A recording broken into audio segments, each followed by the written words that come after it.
Балаларымды қалай қуантсам екен десеңіздер, донор жасап беріңіздер. Менің де балаларым донорды өте қатты жақсы көреді. Алдымен тауық филесін осылай ұзын-ұзын қып турап аламын. Оны қызып тұрған табаға жақсылап қуырамын.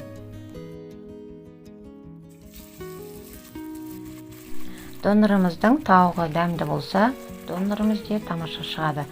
Сондықтан өздеріңіз қалаған дәмдеуіштерді қоссаңыздар болады. Мен шамалы тұз, қызыл бұрыш, қара бұрыш қосып, етімді жақсылап қуырып алдым. Одан кейін донорге қияр, қызанақ, 2 сарымсақ дайындадым. Майға картоп қуырып алдым, корей салатын жасадым. Етімді қуырып алып, сосын пияз турадым. Сіздер де үйде бар қалаған нәрселеріңізді қоссаңыздар болады. Енді донорге қосатын соусымызды дайындап аламыз. Оған 2 қасық қаймақ қостым, майонез, кетчуп қосып, және шамалы сарымсақ салып, бәрін жақсылап араластырдым.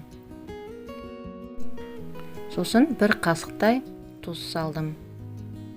Енді донорымызды жасаймыз. Лавашымызды төсеп, оған шамалы соусты жағып жіберсеңіздер болады. Одан кейін етімізді ары қарай барлық заттарды бірінен соң бірін салып жинаймыз.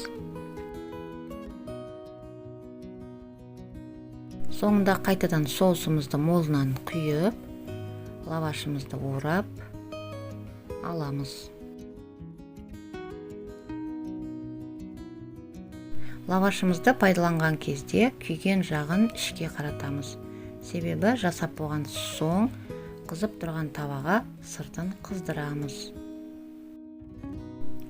Пиязды мен балаларға салмаймын, себебі олар пиязды жақсы көрмейді, тек үлкендерге ғана саламын.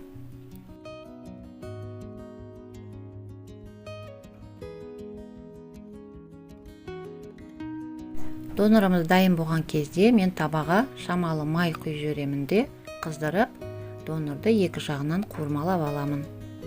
Сол кезде донорымыздың 2 жағы қып-қызыл болып, қытырлап, әдемі болып піседі.